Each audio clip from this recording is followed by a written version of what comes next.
vamos falar da transcendência divina do momento específico que começou a criação do universo.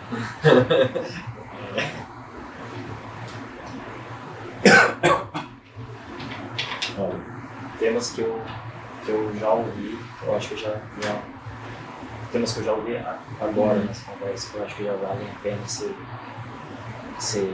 colocados, significado masculino e feminino.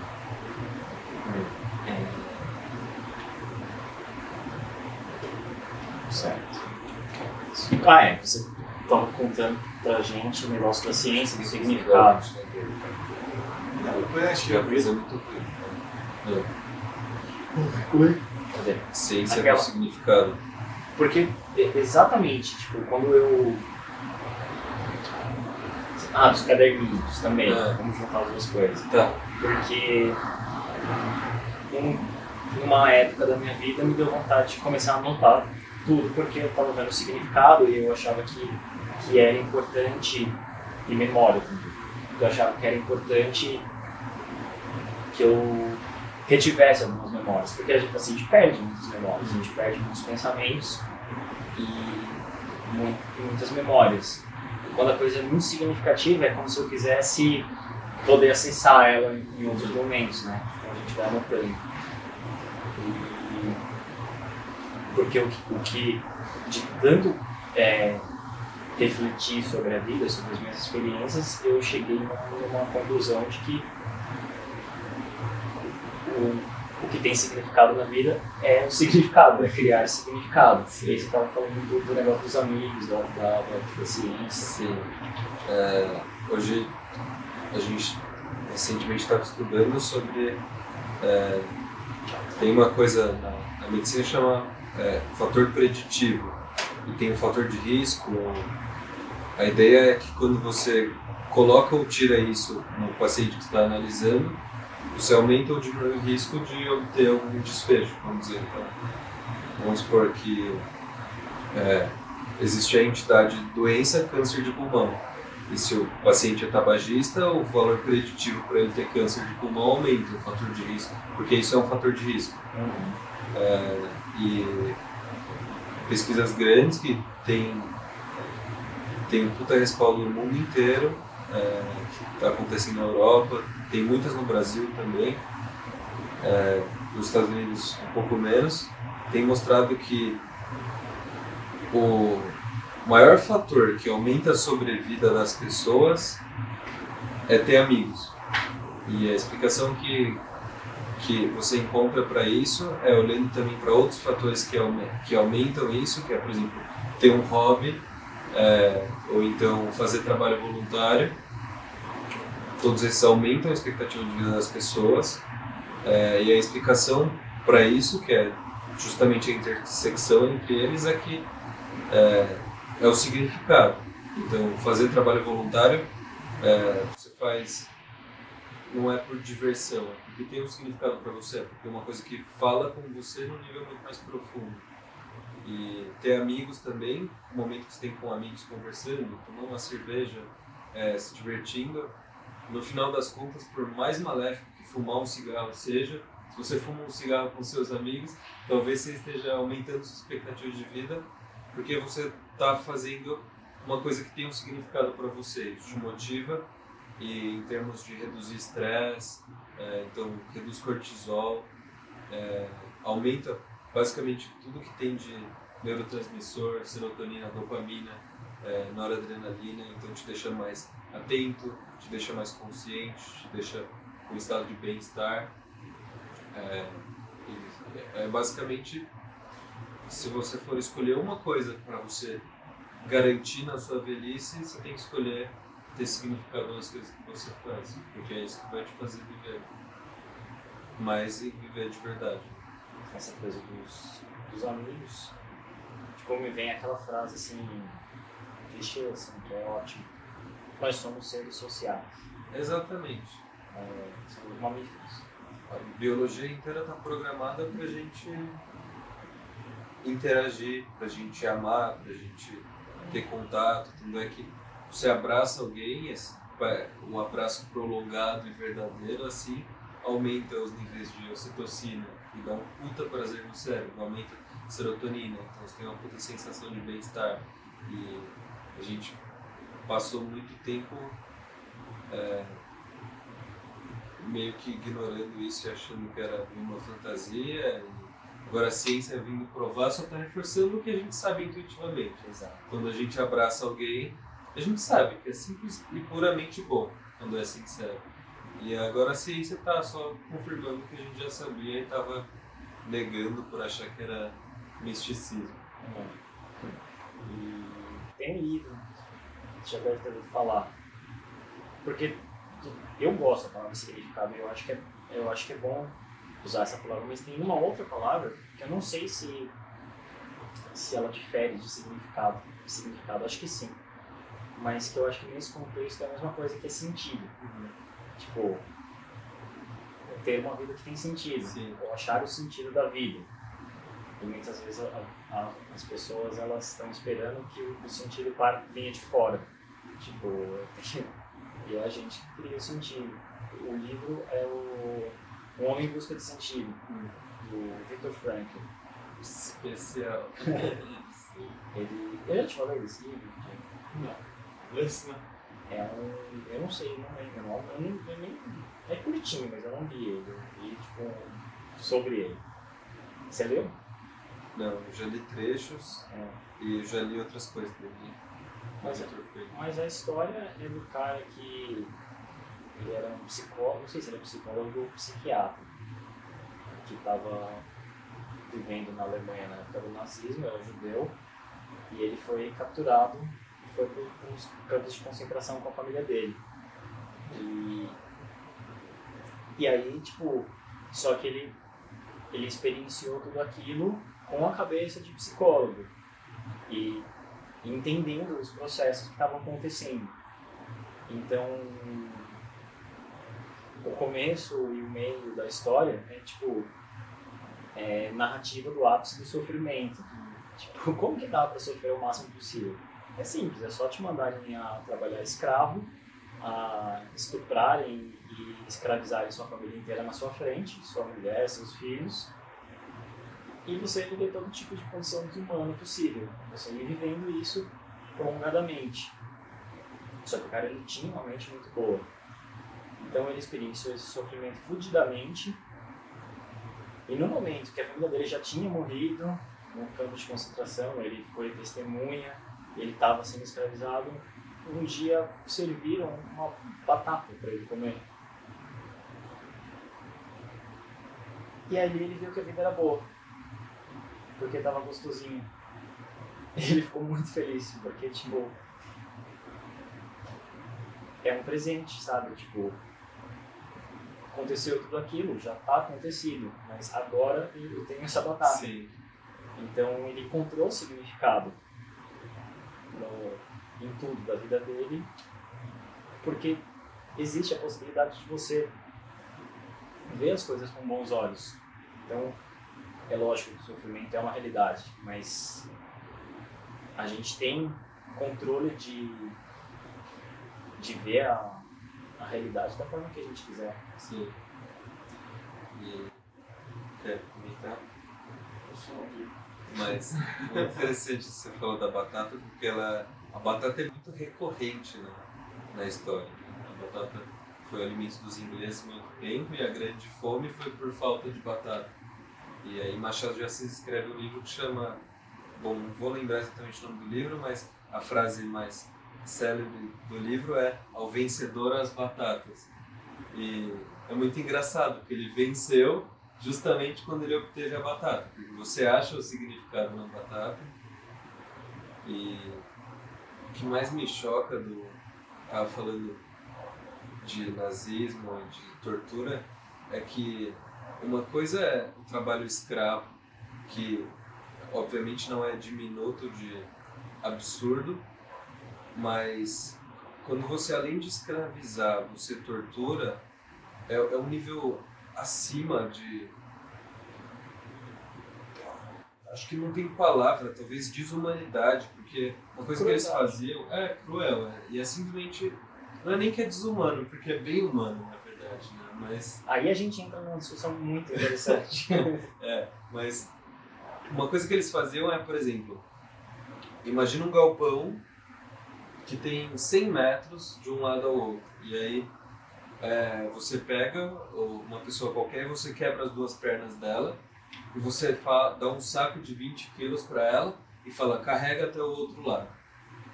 E aí a pessoa, claro, vai se recusar. E você fala, se você não fizer isso, eu vou estuprar a sua família inteira na sua frente. Então a tortura já tinha começado quando quebrou a perna. E ela só vai se deturpando cada vez mais. Até que o cara cede e fala, bom, vou carregar o saco de 20 quilos até o outro lado com a perna quebrada.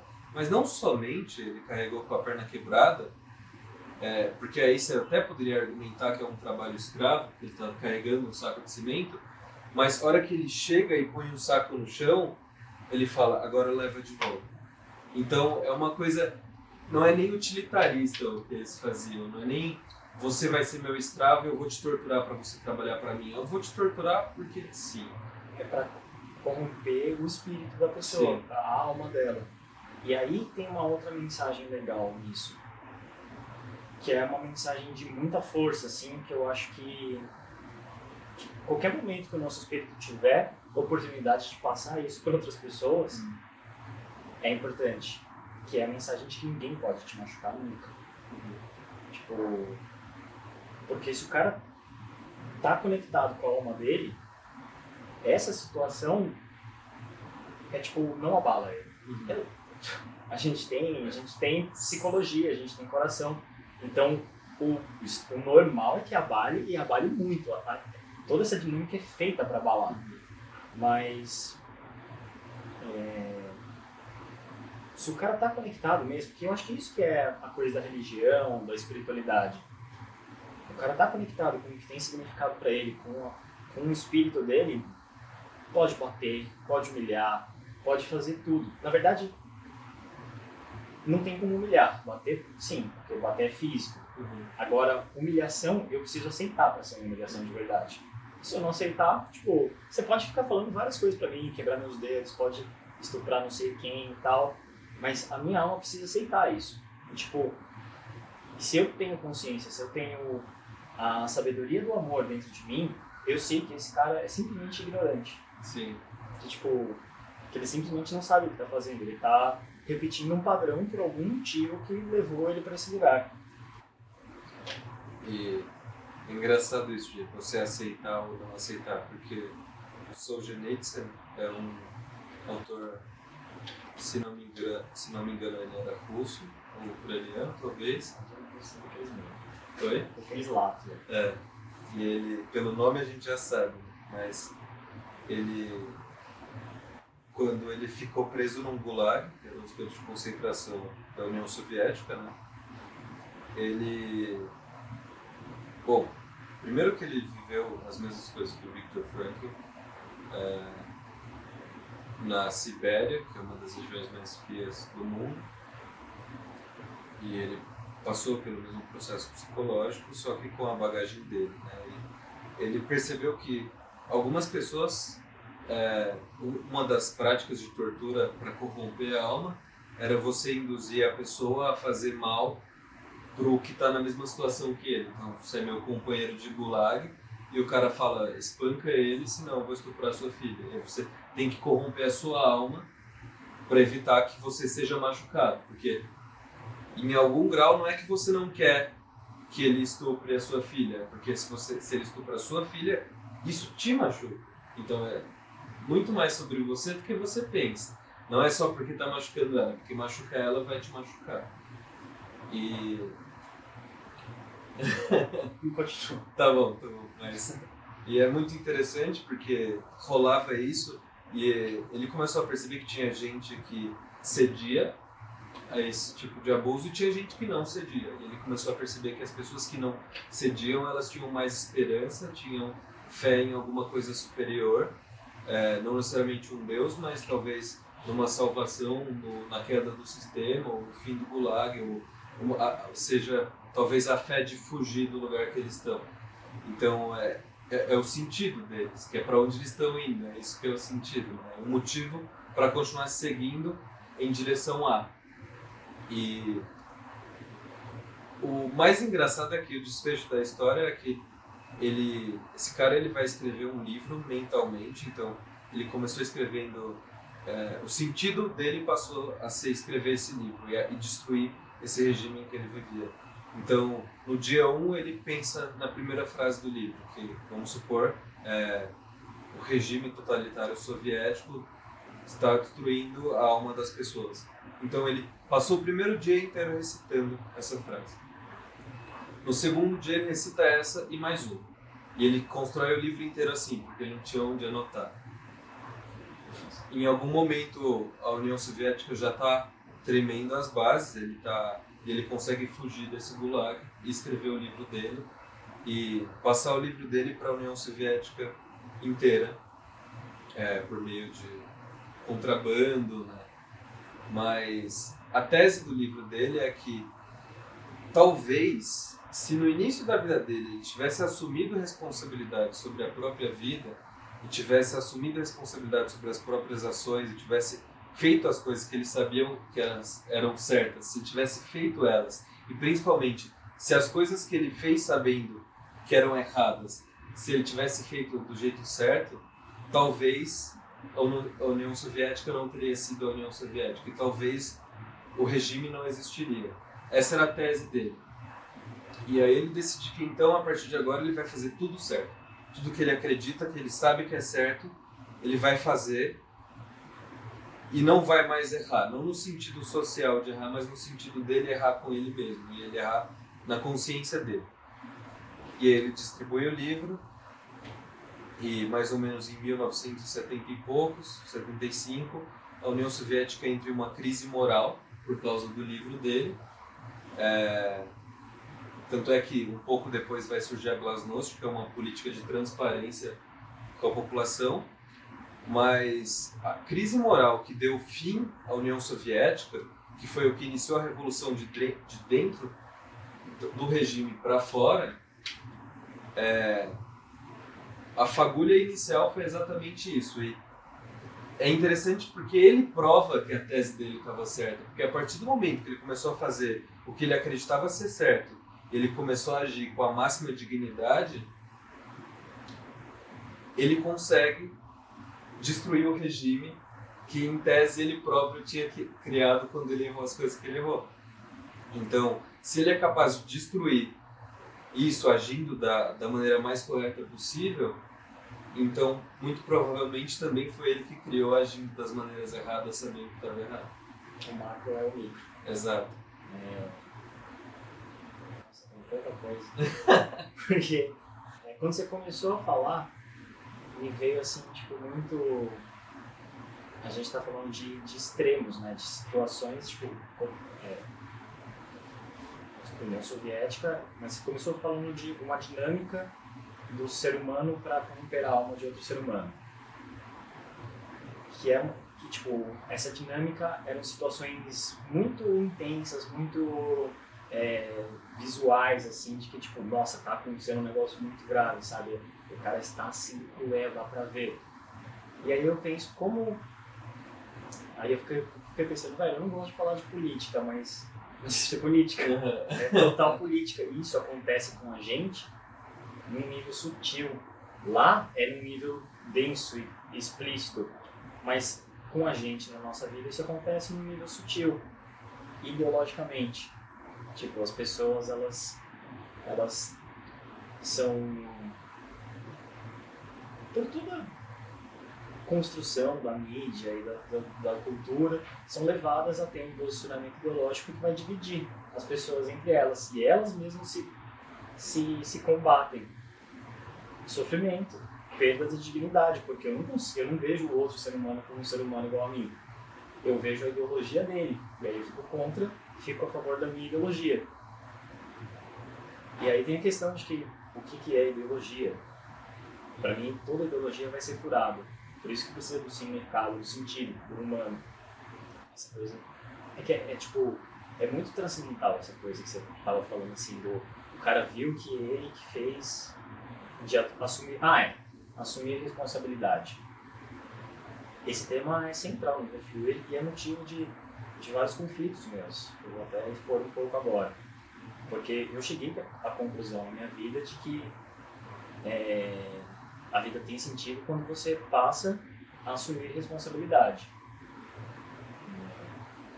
Porque eu acho que é meio óbvio isso, né? Porque, ao contrário disso, não queria falar essa palavra porque já tem que entrar em outras coisas, mas é um niilismo, sabe? Tipo, é a vida sem sentido. E pessoas que acham que a vida sem sentido é feliz, eu não tenho como debater com ela, porque tá bom, se você estiver feliz, ok, perfeito. A minha experiência diz que que isso não gera felicidade, mas pode ser que seja só a minha experiência, pode ser que eu não seja tão evoluído quanto aquele cara que não viu nenhum sentido em nada e, sei lá, que tudo é aleatório e tanto faz. Mas então eu acredito que é importante a responsabilidade. Só que aí dentro de mim tem os conflitos que atrapalham esse processo. E dentro de mim tem a voz da consciência, porque enquanto você começou a falar, eu você estava falando de que do certo, do errado, e eu falei, tá, isso é moral, né? A minha responsabilidade é eu agir de acordo com a minha moral. Tipo, o que agrega, o que desagrega, o que constrói, o que destrói, como que eu faço isso. Mas tem as forças do negativo dentro da gente, que vem de um lugar de medo, que vem de um lugar de vergonha, que vem de um lugar de culpa, que vem de um lugar medo de não ser aceito. Então tem toda a dinâmica assim, do mal dentro da gente e do bem, no sentido que não tem como a gente ser uma coisa só. Então, pensando assim nos humanos de uma maneira orgânica, assim, eu vejo que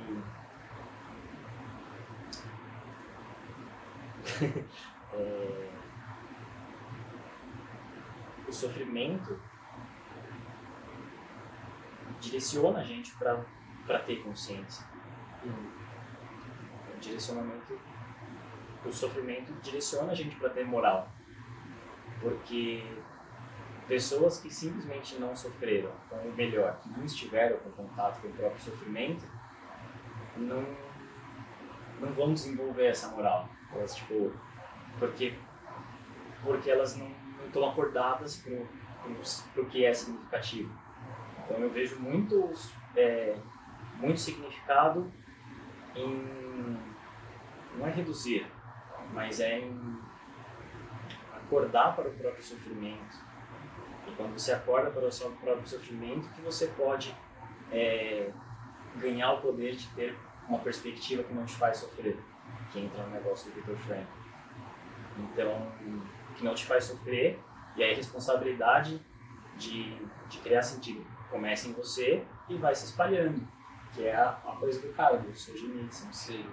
Por quê? Ele entendeu que todo o processo que ele estava vendo fora, de crueldade fodida, de injustiça, começava nele. Então ele falou, eu vou assumir a responsabilidade por mim. Ele começou a escrever o livro. E automaticamente isso foi se propagando. Exatamente. E aí, é o que você falou de o micro ser o macro.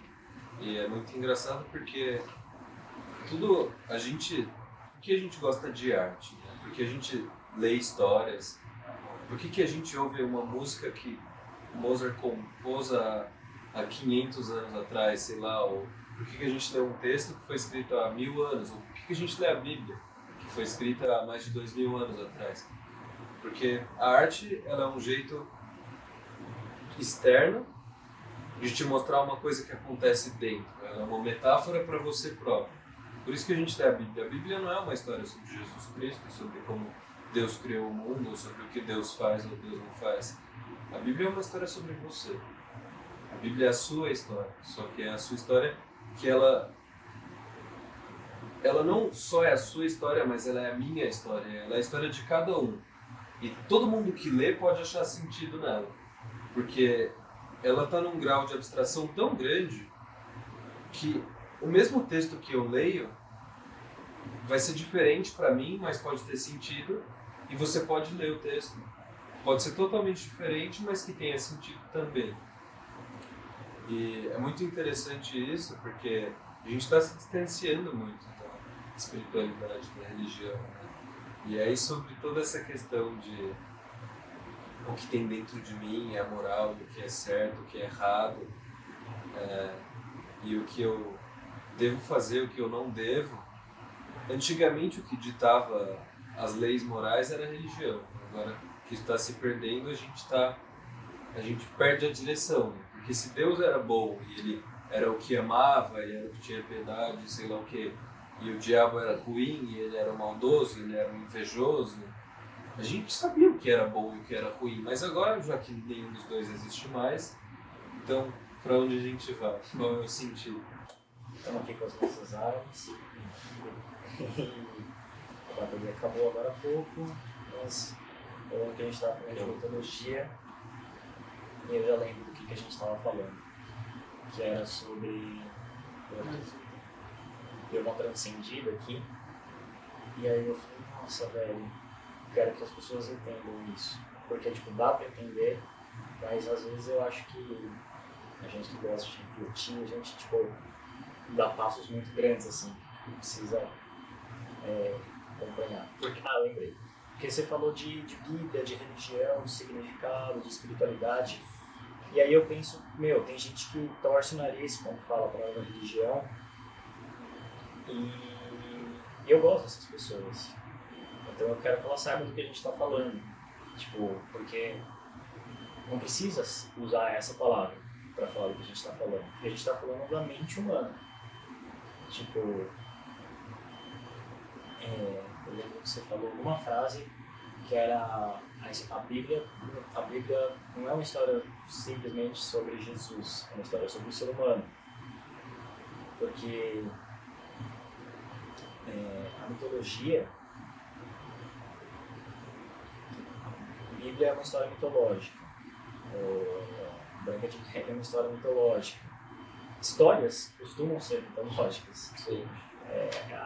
A história é mitológica, porque é uma projeção da nossa mente num universo lúdico.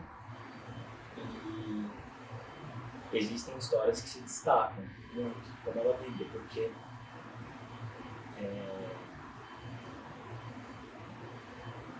vai ter significado para qualquer pessoa que lê.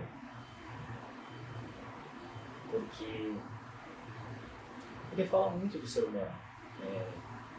Que é a mesma coisa. Você começou falando de arte.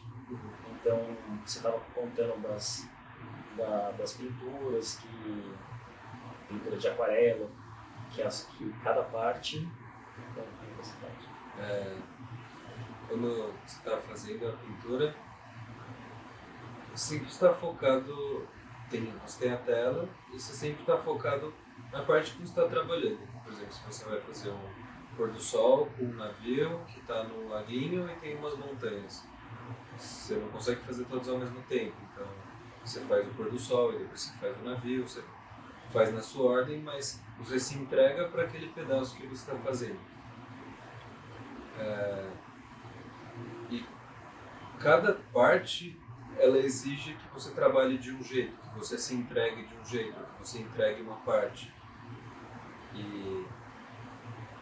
Então, do mesmo jeito que para cada coisa que você vai fazer na vida você tem que entregar uma parte de você que você está fazendo,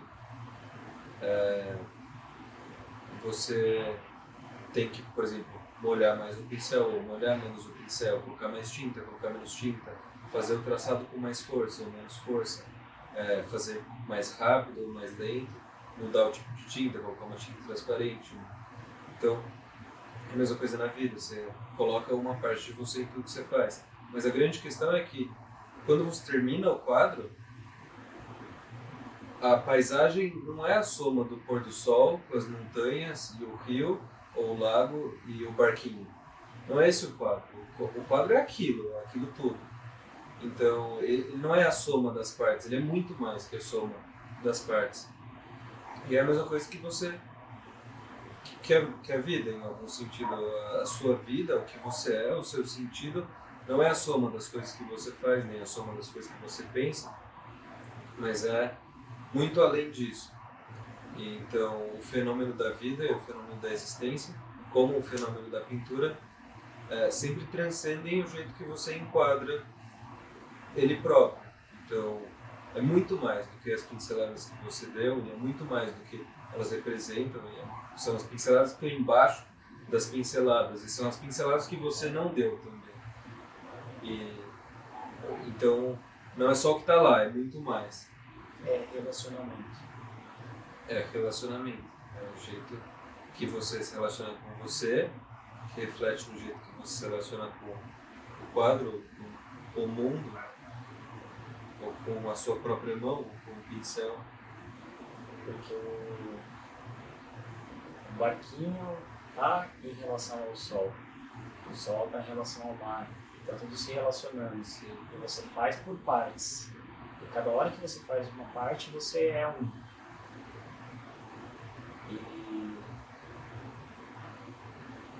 Mas a gente vê que só existe o todo. Sim. Não existe só o barquinho. Sim.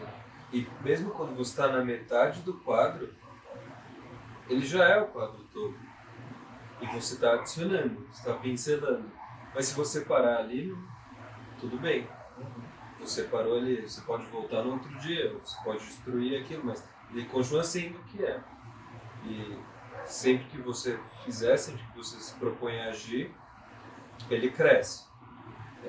A direção em que ele cresce, você quem determina no final. Mas é a mesma coisa da vida. Sempre que você faz, sempre que você pensa, que você age, a vida se torna mais complexa. Ela ganha 1 grau de ação. Uma unidade de energia que você depositou mas é a direção para onde essa energia vai te levar, ou vai levar as pessoas ou as coisas que estão ao redor de você, que determinam em última instância você. Quem é você? Eu gostei da metáfora da árvore. Você estava fazendo um quadro que era uma vista da praia de cima, e aí você tinha a intenção de fazer um coqueiro e virar uma floresta. Sim. Que... A coisa você tem a possibilidade de se transformar. Sim. Eu vejo... Esse é um momento importante, porque eu sempre quis falar isso, mas eu nunca chego no momento certo. Que é a minha visão de espiritualidade se divide em duas, porque é sempre o yin e yang. E tipo, quando eu for falar de eu estou falando de consciência, de totalidade, que é o amor. Porque tudo está se relacionando o tempo inteiro, é a questão de tudo se unir. O amor é a união. E eu vejo 2 aspectos entre a vida espiritual. Que é viver o momento presente. Então você está presente enquanto você está fazendo o barquinho. Enquanto você fez a palmeira e ela não foi uma palmeira. E aí você transformou em outra coisa. Você foi resiliente, porque você entendeu que não é aquilo, que você transformou a realidade. Viver o momento tem a ver com presença, tem a ver com estar inteiro naquilo que está fazendo. Sempre por exemplo do cachorro. O cachorro está vivendo o momento. Tipo, porque ele não tem tanto pensamento. Tipo, ele não tem tanta expectativa, ele não tem tanta projeção, ele trabalha com agora. E eu estou falando que tipo, eu sempre quero fugir desse lugar de que a gente tem que não pensar, a gente tem que... Não, vamos pensar, vamos planejar, vamos usar a nossa intuição. Por isso que eu digo que as coisas se separam em 2, porque eu acho que existe uma fluidez entre viver o momento presente e criar a sua própria realidade. Então, você está presente no momento. Mas não é só isso, porque a gente é dotado de pensamento, a gente é dotado da capacidade de criar algo novo. Então, a gente é a capacidade a gente é dotado da capacidade de criar tecnologia, a gente é dotado da capacidade de escrever um livro, de fazer uma pintura. Então existe o processo de estar no futuro, não é só estar no presente. Aí que é onde eu vejo que entra a responsabilidade e o significado. Sim. Você está no presente, mas olhando o presente, você entende que tem coisas, não coisas, mas você entende que a realidade pode ser mais útil, ela pode ser mais significativa. Como que eu transformo isso? Como que a minha energia melhora a minha vida e onde ela se propaga? Que no final dá o mundo inteiro, os relacionamentos e volta para aquela conversa do cara lá do arquiteto. Sim. E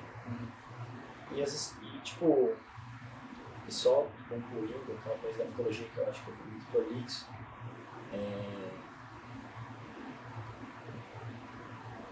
histórias mitológicas dizem a respeito da psique do humano.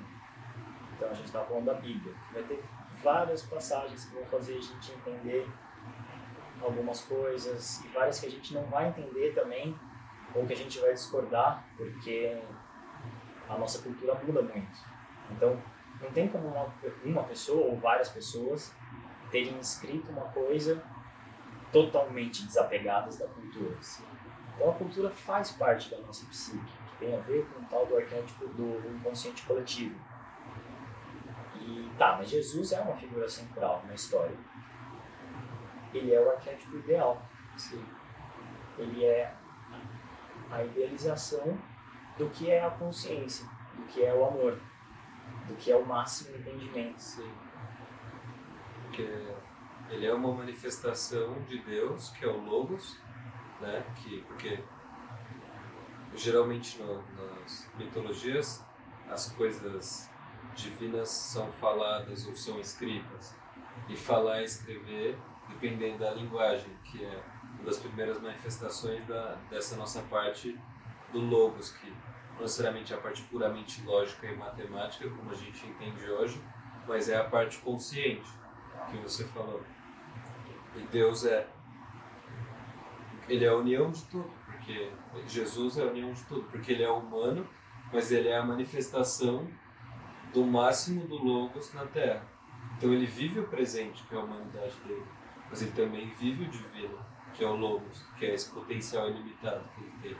E não só ele vive isso, mas ele está consciente disso, ele assume a responsabilidade sobre o que ele vive e ele literalmente carrega a cruz dessa responsabilidade. Ele carrega a cruz de ser a manifestação divina na Terra.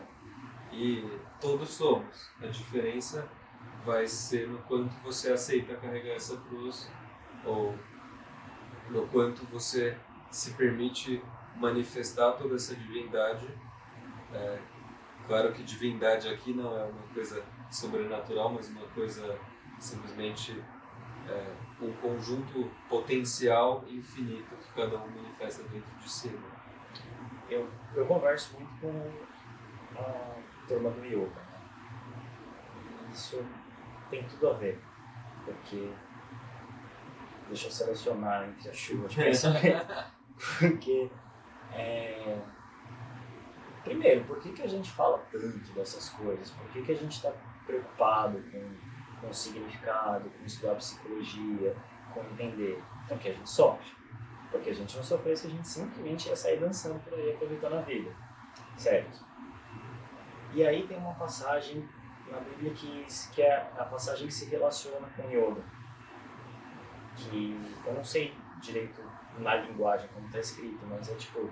Jesus said, my yoke is easy. Tipo, Jesus disse que o yoga dele é fácil. Porque todo se carregar essa cruz para ele é de boa. Sim. Ele tá tranquilão, assim.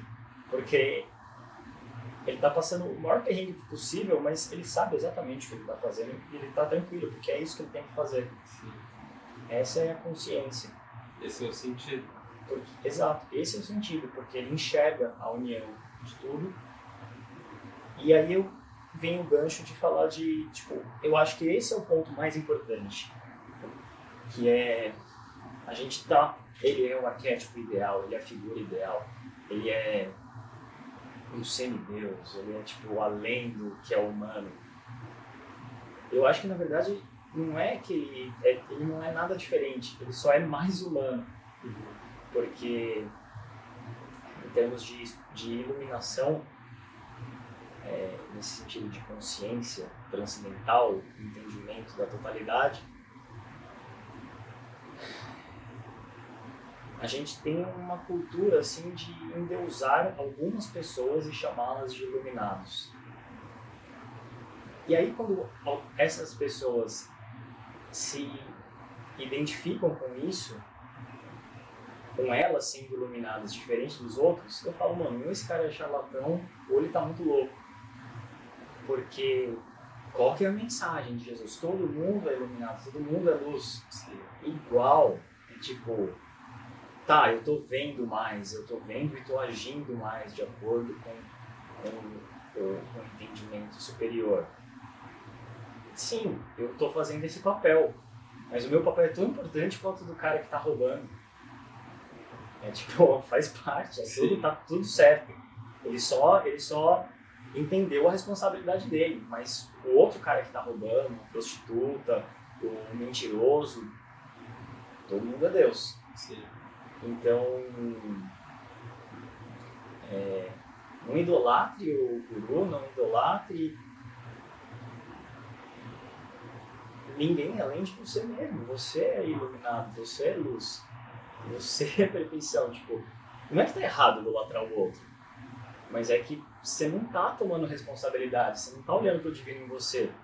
Você tá fugindo da responsabilidade do divino em você e projetando ela no outro, porque é mais fácil assistir uma televisão de onde uma outra realidade de que, sim, esses caras são foda, Jesus era foda, eu sou só um bosta. Não, você é iluminado. Tipo, ele tá aí, essa história, pra te mostrar isso, que você tem esse potencial. E tem uma frase aqui. Não vou achar.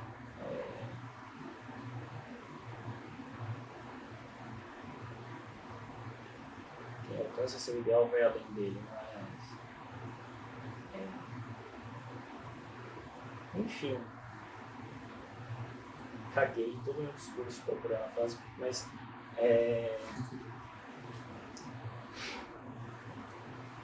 tá em você. É tipo... lembrei. A culpa. Porque você descobrir que você é Deus te leva para vários lugares. Tipo, se você... Porque tem um entendimento lógico, racional, que sozinho ele não se sustenta se não tiver o coração. Sim. Então, em algum momento, sei lá, qual que é, foi a minha experiência, a minha brisa. Em algum momento eu tive experiências muito significativas, transcendentais, importantes na minha vida, que tem um negócio de simplicidade que a gente vai entrar, que tipo, que me fizeram acreditar que não tem separação interna e externa, ou seja, que não tem eu, tipo, que tem tudo, e que não tem ego, ou que tem ego, mas ele é só um nível de realidade, sendo que a realidade pode ser muito mais ampla. E quando a gente entende isso, quando a gente incorpora isso dentro do sentir, dentro do sentir e manifestar, aí eu acho que fica redondo, porque você tá sentindo e fazendo um entendimento superior. Mas quando você não sente o negócio, e você sabe, tipo, você acredita mentalmente, simplesmente eu sou Deus, porque eu tive uma experiência lá no passado que me fez acreditar isso, você pode ficar refém da culpa. Porque eu tenho esse potencial, mas eu não manifesto. Eu tenho esse potencial divino, eu tenho a possibilidade de me inspirar em Jesus, eu tenho a possibilidade de me inspirar em Buda, eu tenho a possibilidade de fazer um trabalho voluntário, agregar valor à vida de outras pessoas, mas eu não faço. Porque virou uma coisa mental, virou só uma ideia. Tá, tá, tá carente de emoção o negócio. Porque a emoção é mover, né? É ex movere. Então tá carente de tipo de fogo, de ação, de atitude, de energia masculina. Então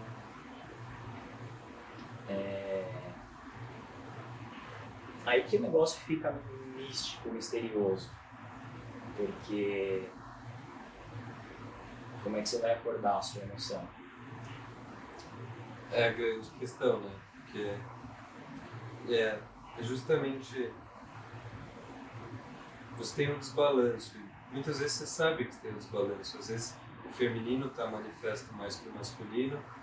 Então você tem muita emoção e você quer muito cuidar, mas se torna impraticável. Porque você não tem a atitude, né? Você até tem o sentimento do que fazer, mas você não consegue manifestar isso na realidade material, vamos dizer. Ou ao mesmo tempo você faz tudo e você é extremamente produtivo e você é o ápice da produção e serve muito bem ao sistema, mas em termos de o que isso acrescenta para a sua vida, ou o que isso acrescenta para a vida dos outros, talvez não seja nada. E aí você vive no vazio de significado, porque aí é masculino demais, é objetivo, é lógico, é muito prático, mas e cadê o sentido, cadê o significado nisso? Mas é muito interessante que quando você falava da questão do divino, de você ter que enxergar o divino em você, ao invés de projetar no outro, eu lembrei de um sonho que eu tive recentemente, na semana passada ou retrasada, que, bom, a primeira curiosidade é que eu não sei nadar. Então se você me jogar no mar, eu talvez morra afogado ou talvez eu aprenda a nadar. Não quero testar por enquanto. Mas... E meus sonhos sempre envolvem água. Minhas pinturas também geralmente envolvem água. Porque água é fluidez e para mim a água é muito feminina. E ela tem esse movimento harmônico dela e ela te leva e te puxa. E se você se entrega a ela, fluxo total. Ela é dinâmica. Ela nunca está parada. É o símbolo do inconsciente, o mar, o oceano. Tanto é que você vai mergulhando. Né? Mas agora imagina isso, está tudo escuro e você está na água, você está flutuando nela e conforme ela se mexe, você se mexe junto.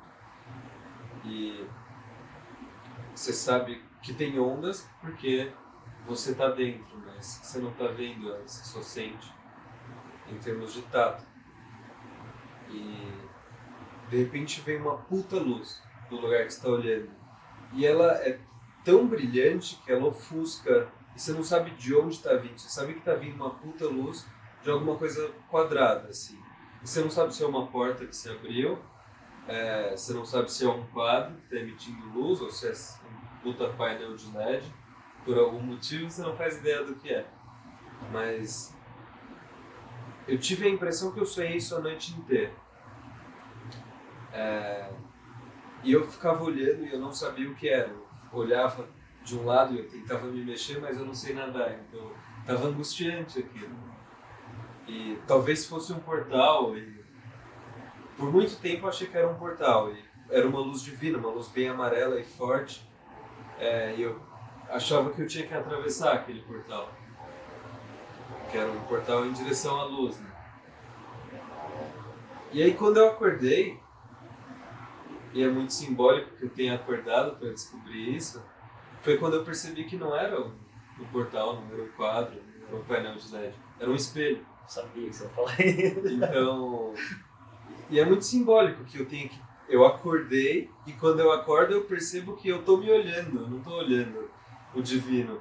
Bom, eu tô, mas é porque sou eu. E acho que muitas vezes não fica claro que essa luz toda que tá rolando, ela é sua própria.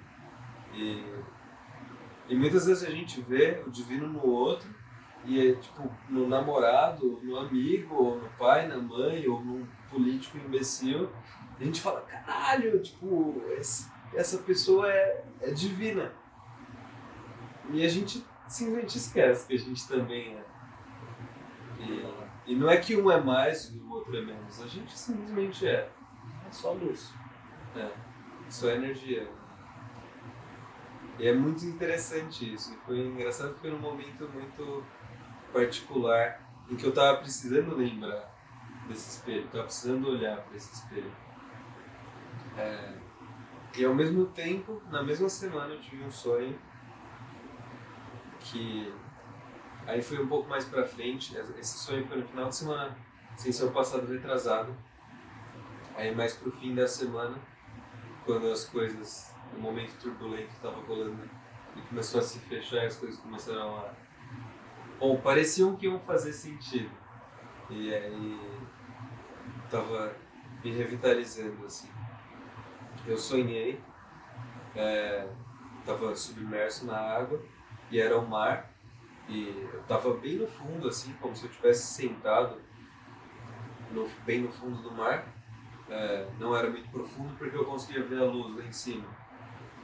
E era aquela luz divina, de quando você tá debaixo da água e você olha pra cima e tá vindo aquele puta sol maravilhoso. E a onda faz assim, então a luz se mexe.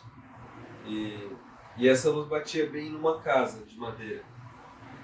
E era uma cabana. Sabe essas cabanas de filme de terror que elas estão no meio do mato e elas são todas de madeira? Bem mequetrefe e abandonada. Era isso. Mas por mais que ela tivesse abandonada, ela não parecia... Ela parecia confortável, ela parecia agradável. E geralmente quando eu tô na água, principalmente submerso, eu tô angustiado, porque eu não sei nadar. Mas dessa vez não, dessa vez era como se eu respirasse, eu estava confortável. Como se eu estivesse tomando um banho de banheiro. E eu tô olhando para essa casa. E eu passei a noite toda olhando para essa casa. Acordei, fui dormir, era meia-noite mais ou menos, eu acordei umas 3 da manhã. Tipo, caralho, que sonho louco, né? E aí eu falei, bom, tudo bem, acontece, vou voltar a dormir. E eu volto a dormir e eu continuo o sonho. E é a casa, e tá a luz, e tá rolando. E bom, voltei pro sonho. Esse dia eu dormi com a janela aberta, que geralmente não acontece. Mas então eu acordei com o sol batendo bem na minha cara, que o sol nasce do lado do meu quarto. Então, só que foi engraçado, porque eu tava dormindo e eu tô olhando para essa casa e é exatamente o mesmo sonho e tem umas algas assim, elas estão mexendo, mas é tudo que tá rolando. Quase como uma pintura.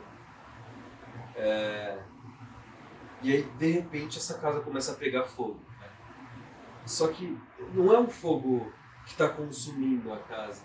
Não é que ela está pegando fogo, é que ela é o fogo. Solta fogo. Ela solta fogo e porra, tá pegando fogo debaixo da água. E essa luz do fogo ela é tão forte quanto a luz divina do sol que está vindo lá de cima. E aí, bom, quando eu acordo, eu percebo que é o sol batendo na minha cara, esse fogo. E a luz divina que eu estava olhando, agora ela está me iluminando e está aquecendo, então por isso o fogo, por isso era quente. Mas é muito engraçado que é um símbolo bastante feminino, que é a água, e um símbolo bastante masculino, que é o fogo. E eles estão meio que lutando, porque são em algum grau antagonistas, mas é uma luta dançante. Eles estão dançando, na verdade. Porque o fogo está existindo e a água está existindo também. Eles estão existindo juntos. Eles se movem e às vezes a água apaga um pouco o fogo e o fogo desloca um pouco a água, mas está em perfeito equilíbrio. É muito engraçado porque foi na semana da minha mudança, então é bem simbólico que seja uma casa.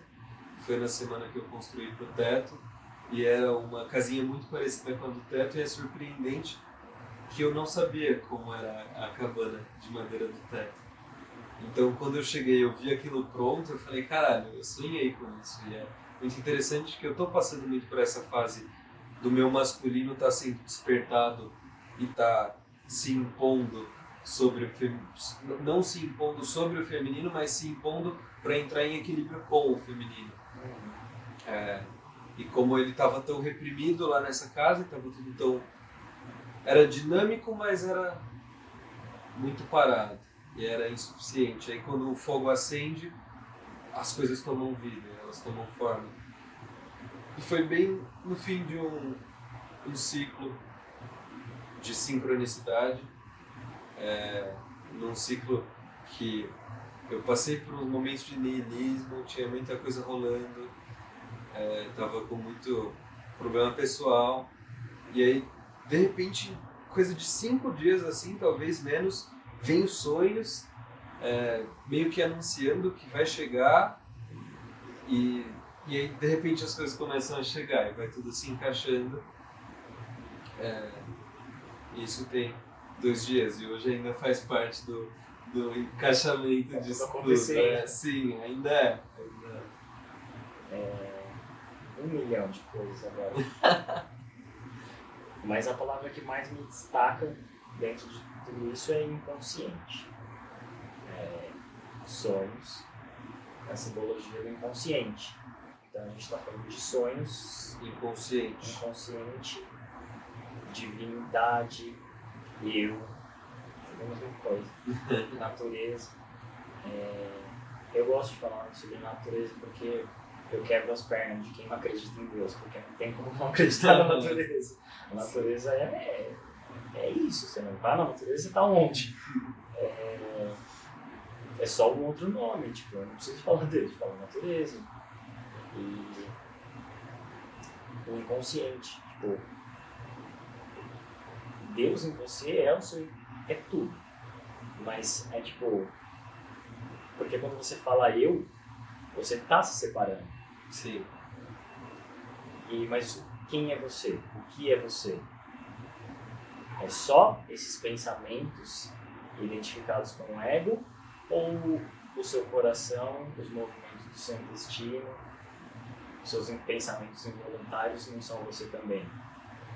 E aí que entra o inconsciente. É tudo processo psíquico que é você, mas que você não consegue se identificar com. O amor a um ser único é uma barbaridade, pois é praticado às expensas de todos os outros, e também o amor a Deus. Me fudeu assim completamente. E aí, olha que é a próxima frase. Eu fiz isso, diz a minha memória. Eu não posso ter feito isso, diz meu orgulho, que permanece inflexível. Por fim, a memória cede. Está relacionada com a outra, porque tem um orgulho nessa coisa de, tipo, de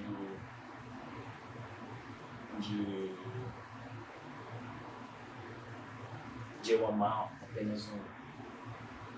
Tipo, porque eu não tô sendo Jesus aí nessa história, eu tô escolhendo, não, é aqui que eu vou me focar, porque aqui tá gostoso e foda-se o resto. Ego.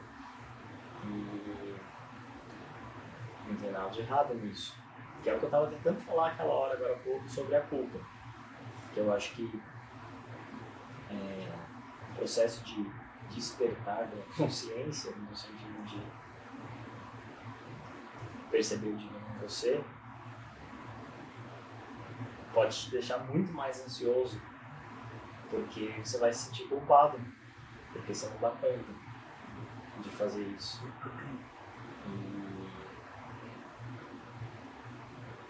E aí tem o amor a si mesmo, que quando o amor a si mesmo for real, ele é o amor a todos, é a tudo. Que é tipo de simplesmente se aceitar. Começa na aceitação. Tipo, não adianta falar não se culpe, porque você vai talvez se culpar mais ainda. Mas não se culpe por se culpar. Então, se aceita. Começa na aceitação.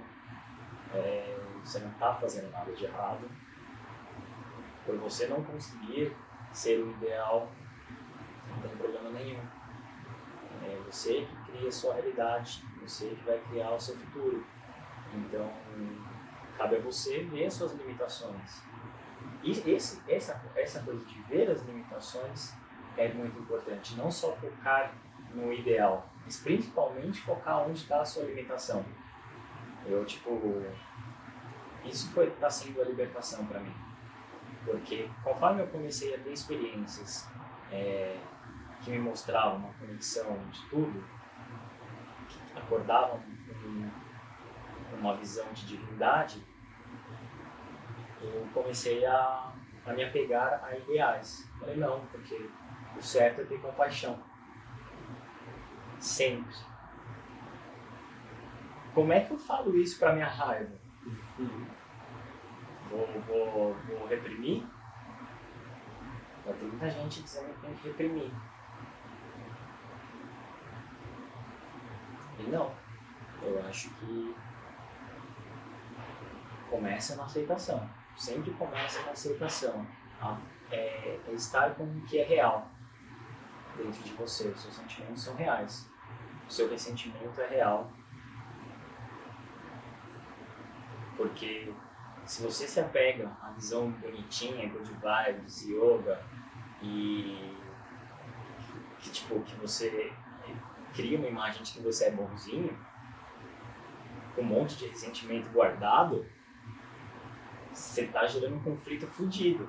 Então, vamos pro real, vamos pra aceitação. Investiga. Não tem ressentimento mesmo? Será que essa bondade não é muito discurso? Então, aceito, porque eu estava assistindo uma palestra do professor Clóvis de Barros sobre Nietzsche. E ele estava falando da história do niilismo, e aí ele soltou uma frase que foi pancada assim na minha cara também, que eu achei da hora. É engraçado como a lógica consegue também chegar no coração, porque foi tão lógico que me motivou, assim, eu falei, eu não tô no caminho certo, porque eu tava falando que niilismo, para Nietzsche, era quem acreditava em transcendências. E aí, caralho, sou eu. Eu adoro transcendências. E o que ele quis dizer? Que quem acredita em transcendências está muito no além do que é real. Falta braço, falta ação. O mundo real é aqui e agora. É transformar de verdade, é construir a casa. Você teve sonho transcendental, mas você construiu a casa. Então, não adianta ficar no plano das ideias, tem que virar realidade. E fechando sobre o inconsciente, que é muito legal tudo isso, o inconsciente é no inconsciente que está guardada toda essa complexidade emocional. E por que a gente não manifesta, né, o divino na gente? Eu gosto da visão que separa nossas emoções como duas principais, que delas se ramificam todas as outras, medo e amor. Então, consciência divina de Jesus e de sabedoria máxima está no amor, porque, não é meio óbvio que é o amor? É lógico, cara, é isso que a gente quer, assim, sabe? Quem já amou sabe. Quem já amou sabe, exato. E o medo tá aí, porque o amor implica vulnerabilidade. Você precisa se abrir para amar. Você precisa se arriscar para amar. Você precisa estar sujeito a tomar uma pedrada na cabeça para amar. Então, lógico que dá medo. E é bom que a gente tenha medo, porque senão a gente fica muito inconsequente. Aí que entra o logos, entra a razão. Como que eu navego? O mediador. Como que eu navego? É a linha do meio no yin. Exatamente. Então, que é o tal, né? Isso. É o caminho. É o caminho do meio. Sim. É o caminho do meio. Por quê? Jesus é a figura ideal. É por isso que as pessoas falam se separando. Mas quem é você? Quais são as suas limitações? Quais são os seus potenciais? O que você dá conta de fazer hoje? Começa no pequenininho. Como que eu posso melhorar um pouquinho a minha vida hoje? Eu não dou conta de estudar 8 horas por dia, por mais que eu ache o ideal. Tá bom, eu dou conta de estudar meia hora, bonito, assim. Então tá, estuda meia hora. Ah, minha casa tá sempre uma zona, tô sempre desorganizado. Tá, você consegue arrumar o seu quarto hoje? Então arruma só o seu quarto, tipo. E aí, você cria os hábitos, tipo, e vai progredindo, pouquinho a pouquinho. Baby steps. Isso. Porque você se apegando às transcendências, se apegando aos ideais, sem olhar para as limitações, você vai viver no mundo imaginário. É muito difícil reconhecer as limitações.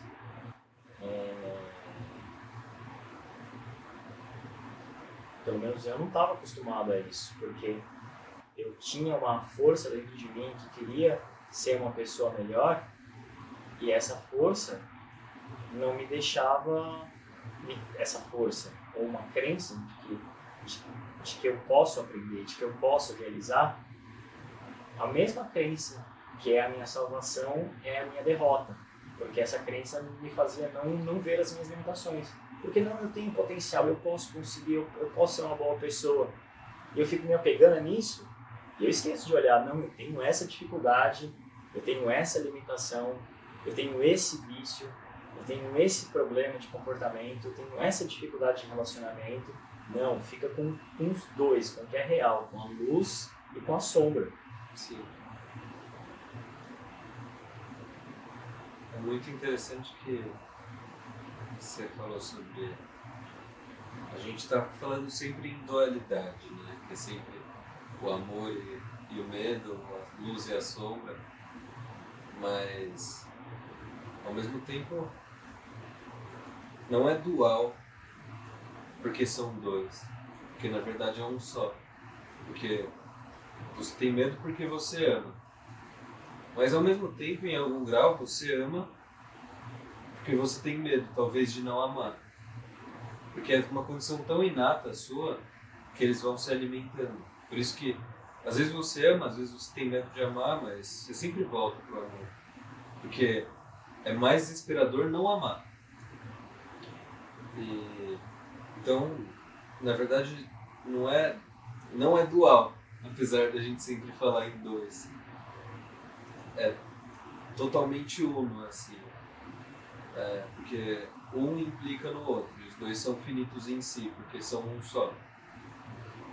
E é muito engraçado isso, que a gente estava falando sobre pintura, e muitas vezes eu comecei a pintar com o peso na consciência de que, pô, eu tô pintando hoje, mas daqui 2 dias vem uma puta prova, e eu precisava estar estudando e sei lá. Mas a gente tem que... Você falou sobre... tem o real, que é o que eu preciso fazer, minhas limitações, e tem o transcendental, que é o ideal.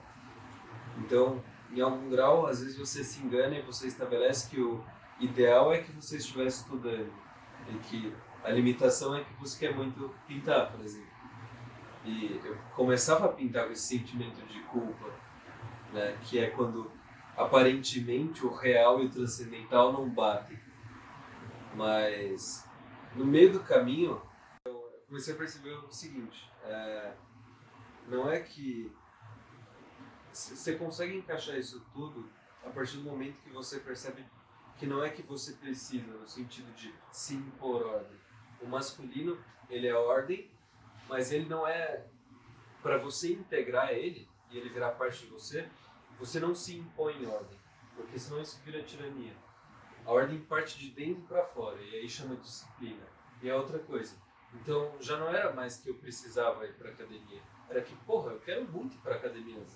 Porque eu quero ficar um tesão de gostoso, velho. Eu quero melhorar minha vida sexual, eu quero fazer esporte, eu quero escalar, eu quero viajar, eu quero viver.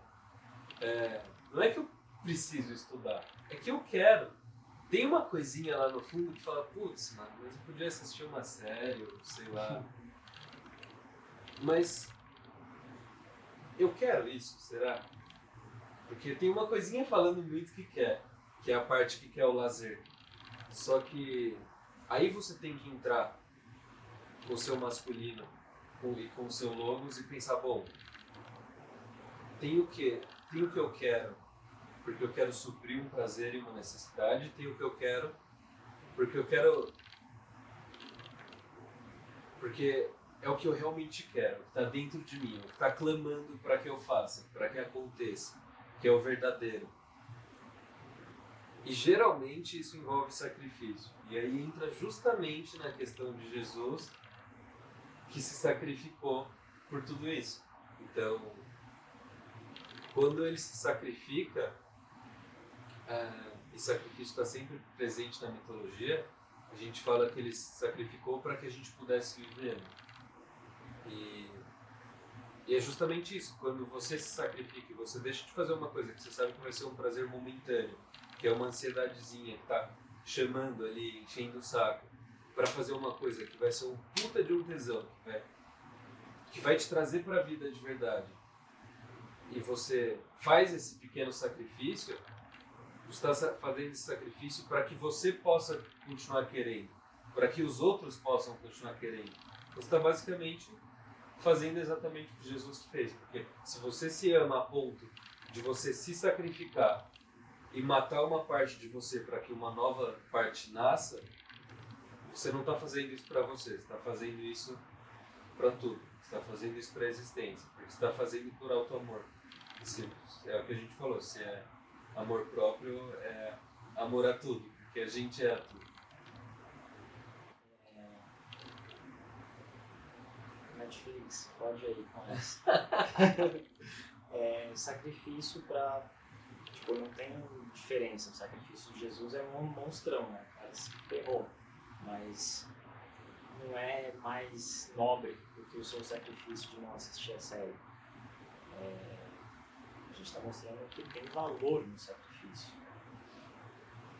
E tinha uma coisa que eu queria mencionar.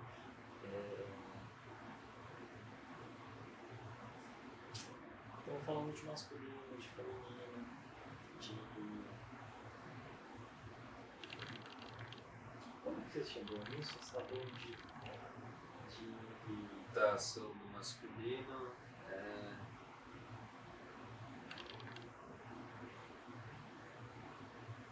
Tá, vou puxar uma coisa. Lembrei. Existe uma conversa interna que está sempre gerando conflito na gente. Vamos dar nomes para os bonequinhos. Que na verdade você pode chamar de dois bonequinhos, do Diabinho e Bondinho, ou você pode chamar de vários bonequinhos. Eu gosto de vários bonequinhos, porque tem várias partes. E aí tem o todo, tem o observador, que é o que enxerga todos, que é o Buda que dá risada. Fala, que porra é essa?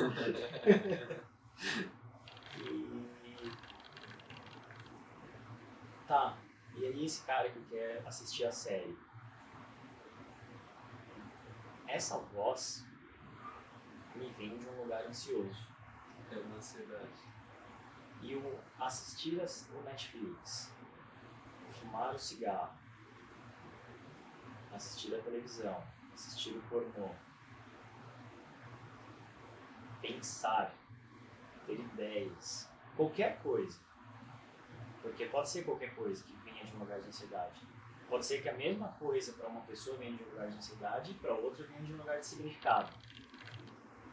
E quando é ansioso, eu chamo de mecanismo de alívio da ansiedade. O mecanismo de alívio da ansiedade gera mais ansiedade. É um ciclo vicioso. Porque eu assisto a série do Netflix e eu crio culpa dentro de mim por ter feito isso, porque na verdade eu estou sempre buscando uma coisa que eu não sei o que é. Se a gente juntar as pecinhas dessa conversa, vai ser o amor. Mas dá tanto medo de pensar que é amor que a gente fica no mecanismo. E para mim tem tudo a ver com a linguagem. A ansiedade e a dualidade. Porque, assim como você falou, temos a dualidade, que na verdade não é dual. Para mim, essa dualidade nasce da linguagem. Sim. A linguagem é separar a realidade. Por que eu estava falando que o cachorro não tem... Não é que ele não tem ansiedade, ele tem que ele está sempre presente. Porque a linguagem dele não é complexa que nem a nossa, então a realidade para ele sempre não é o que poderia ser. Então ele não tem tantas expectativas. A gente, para desenvolver a nossa criação, a gente separa tudo. Mas separar tudo é ilusão, é maia. Então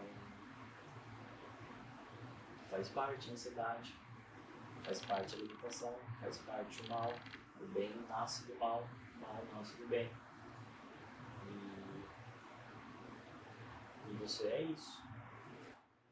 É muito engraçado porque tá falando sobre Buda e como ele tá rindo e pensando que porra é essa.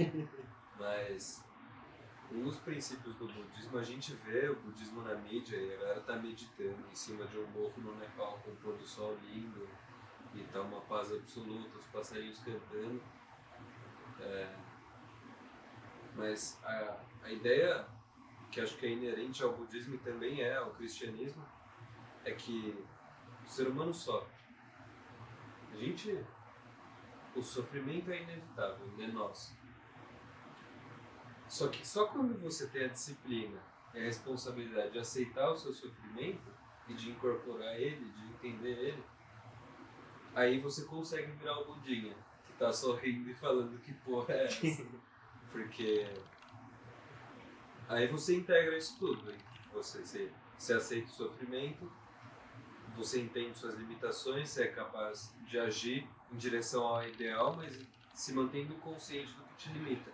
E é justamente a limitação que faz a gente sofrer. A gente sofre porque a gente é limitado.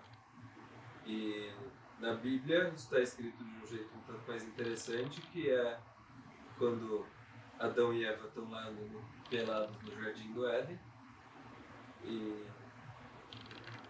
de repente eles comem o fruto proibido, que é o que dá o conhecimento.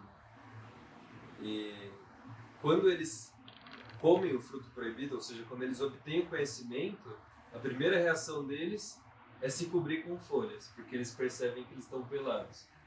O que é isso? São eles percebendo que são seres limitados, eles tendo vergonha dos próprios limites. E aí eles reagem se cobrindo, que é o que a gente... é o pecado inicial, na verdade. Foi comer o fruto e reagir desse jeito. Porque a partir do momento que o ser humano tomou consciência da limitação dele e escondeu ou reprimiu, aí você começa a gerar mais ansiedade, porque você gera culpa.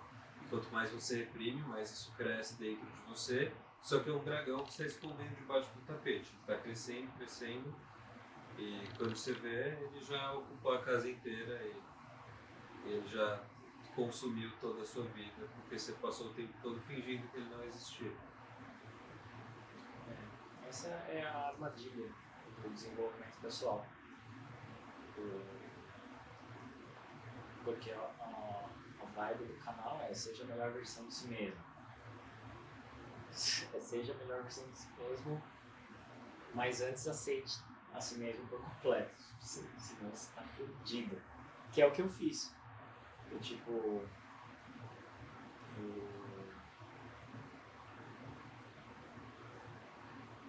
É um processo de querer melhorar, de descobrir, eu tenho potencial, passo 1.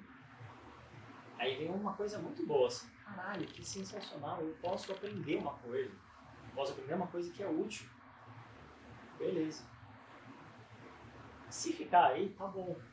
Vai lá e aprende e faz. O problema é se você der uma de idiota, e querer ver o potencial de tudo. vê o potencial de tudo, percebe que você não faz isso, que nem tem como fazer, e você fica eu fiquei preso nesse olhar para todo o potencial e comecei a ter muita vergonha. Eu sou um lixo, porque poderia fazer tudo isso e não faço nada. Ou faço só esse pouquinho. Então, existe um processo de se comparar com o seu próprio potencial e de se sentir inferior ao que você poderia ser. Então, se o desenvolvimento pessoal parte daí, não é que é ruim, mas é que enquanto ele estiver nesse lugar, você está fudido. Então pode ser que esse lugar te desperte para uma aceitação, para chegar um momento e falar, não, peraí, não é bem assim, começa no real e aí cresce pouquinho a pouquinho. Então essa é uma armadilha aí, espero que a gente aprenda. E sobre masculino e feminino,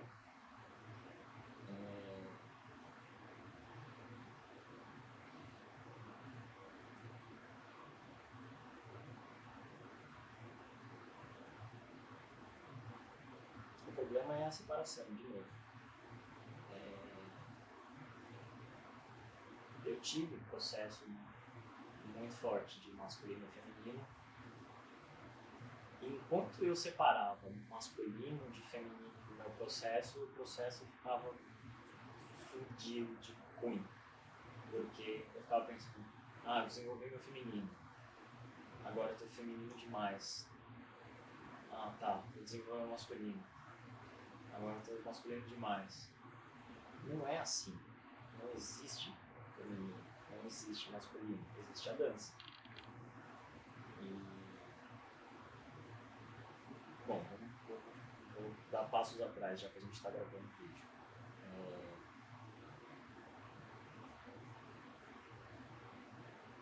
Quando a gente fala masculino e feminino, a gente está falando de formas de funcionamento. Então a gente está querendo dizer que o masculino simboliza uma energia ativa e o feminino simboliza uma energia passiva. E isso vai se dar em todos os seres humanos o tempo inteiro. Não só nos seres humanos, mas em toda a natureza no tempo inteiro. Sexo é biológico, a natureza é biológica. Então na nossa mente existe energia masculina e energia feminina. E, estatisticamente, o homem se comporta de maneira mais masculina que feminina, e estatisticamente a mulher se comporta de maneira mais feminina que masculina. Toda essa conversa de identidade, de gênero, biologia, que eu nem sei falar a respeito, não é sobre isso que a gente está falando. A gente está falando sobre comportamento. É simples, é uma metáfora. Então,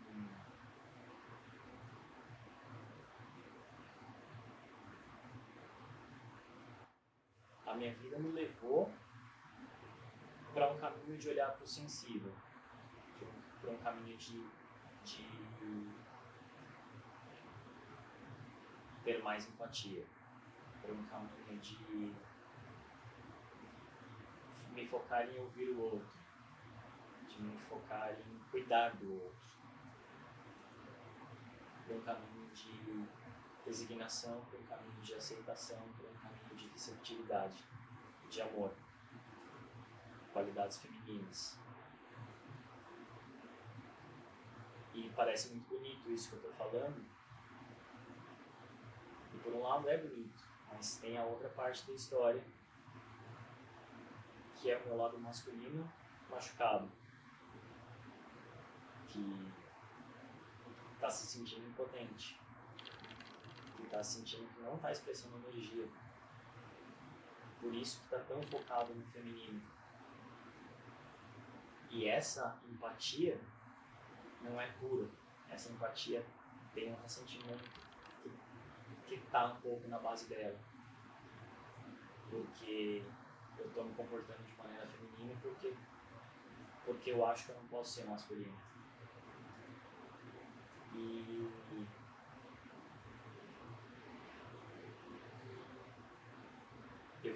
reprimia a minha raiva, eu reprimia a minha agressividade, porque alguém se sustentou como autoridade espiritual e disse que a agressividade é feio, que eu tenho que ter compaixão. E eu fui desatento nessa frase do eu tenho que ter compaixão no tem que. Se tem que, não sou eu. Se tem que, vem de fora. Então, o tem que é sempre uma armadilha. Eu quero é lindo. Então, o eu quero está reprimido, dando lugar para o tem que. Então, eu sou uma farsa. E eu não consigo fazer o tem que, porque não é real. Eu consigo ser um falso, mas não cola mais comigo ser falso. Porque eu estou olhando. Tem muita gente que fica vivendo a falsidade. E ok. E a gente entra em outra discussão sobre a hipocrisia. Que a gente talvez não tenha como não ser hipócrita. Mas a questão é fazer o melhor de si, trabalhar com o que é real.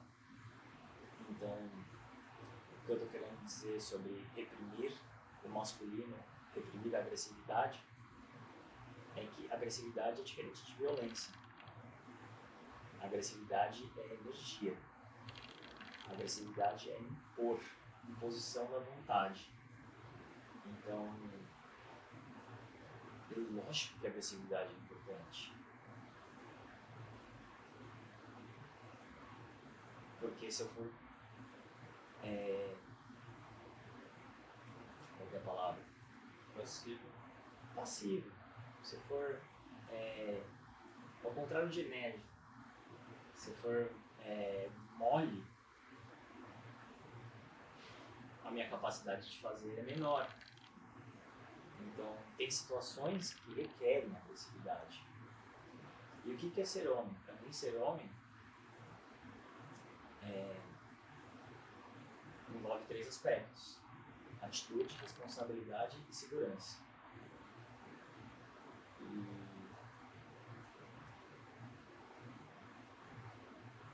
atitude de manifestar logos, de manifestar consciência, que está junto com responsabilidade. A responsabilidade é a origem do significado, a atitude é a ação. E segurança, esses são os aspectos de ataque. O aspecto de defesa é a segurança. Porque está muito na moda de falar que o homem tem que se abrir, que o homem tem que ficar vulnerável, que o homem tem que chorar, que o homem tem que ser sensível. E eu concordo com tudo isso, porque eu acho que o homem precisa integrar a sua energia feminina. O problema é que estão tratando isso como masculinidade. Como se chorar e mostrar os seus sentimentos fosse a coisa mais masculina do mundo. Não, feminino. E é ótimo que o homem esteja com o seu feminino integrado para o seu masculino se manifestar direito. Então, é ótimo que ele esteja em contato com a sua própria vulnerabilidade. Mas ele não vai estar o tempo inteiro vulnerável, porque tem momentos que ele precisa estabelecer a segurança. Então eu não posso estar chorando por causa dos sentimentos e não sei o que lá, sendo que eu tenho uma casa para cuidar, eu tenho uma família que depende de mim para se sentir segura. E aí vindo para uma coisa mais prática assim, do relacionamento homem-mulher. Que aí eu falo pela minha experiência, não tenho pesquisas científicas que comprovem nada disso. Mas a minha experiência diz que a mulher tem um cara que ela possa se sentir segura.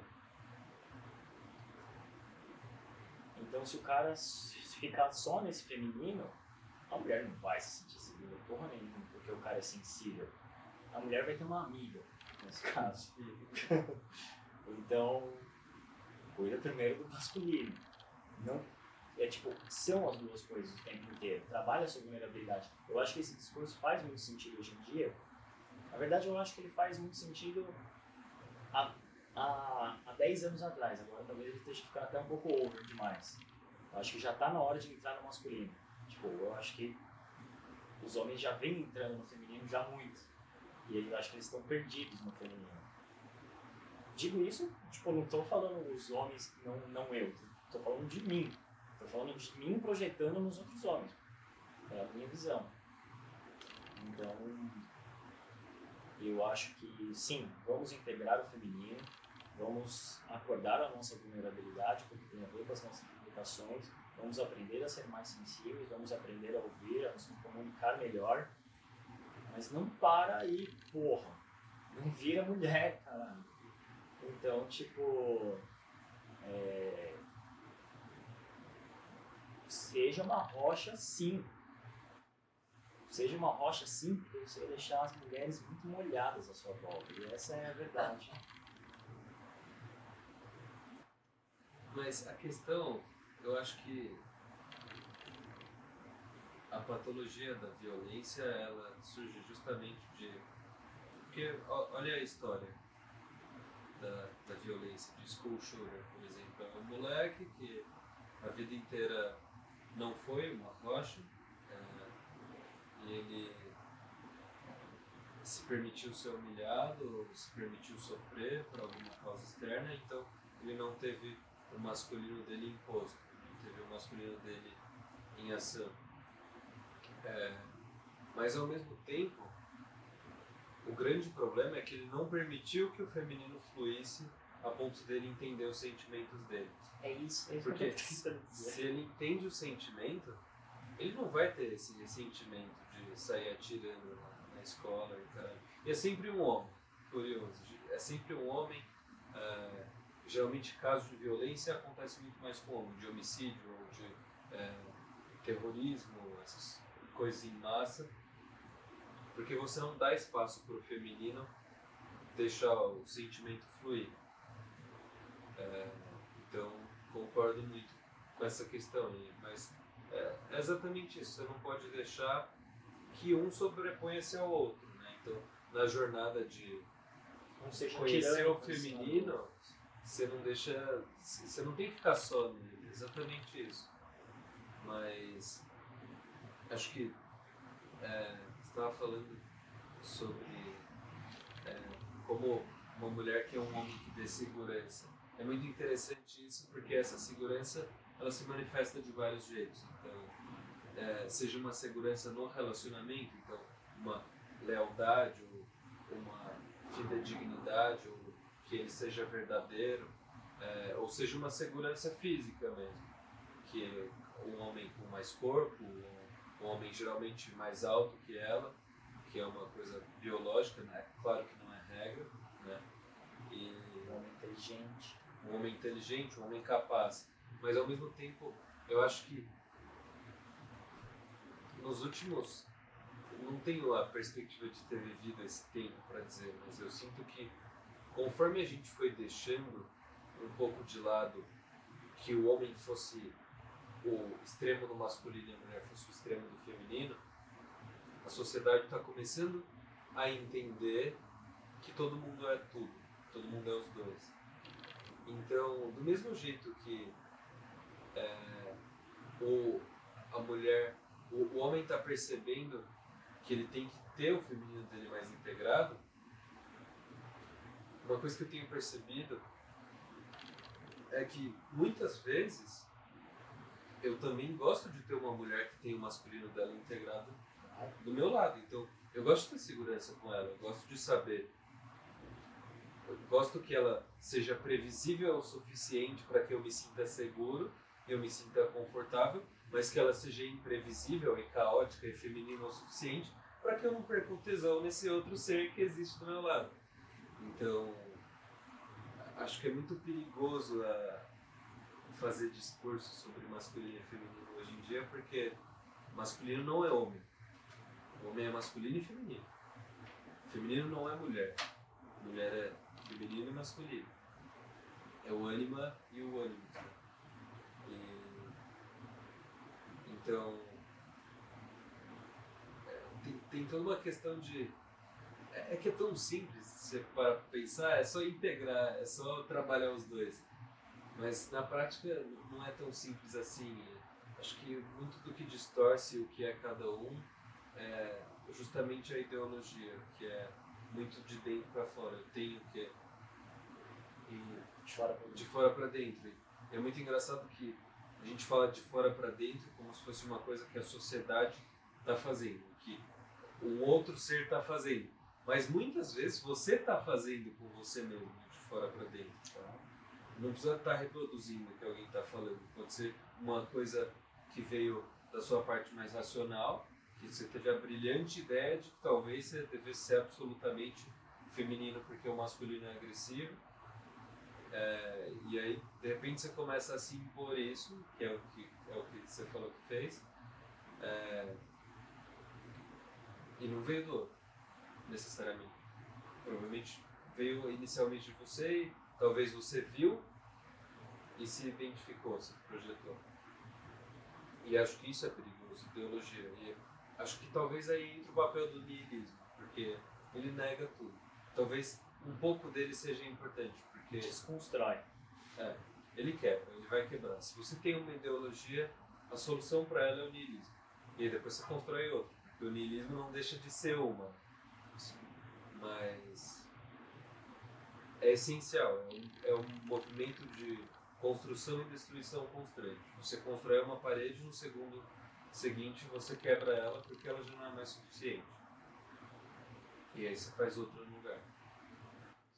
É um processo relativamente desesperador. Você nunca vai chegar, né? Chegou o momento do niilismo na minha vida e eu comecei a desconstruir tudo. Essa crença aqui, não. Essa não. Essa não. Como que é viver sem crença? Porque tem dois jeitos de pensar. Se eu vivo sem crença, eu tô pleno, eu tô flutuando, tá tudo, tipo, não precisa de nada, mas ou não. Ou simplesmente não, eu tô sem sentido e eu preciso ter sentido para viver.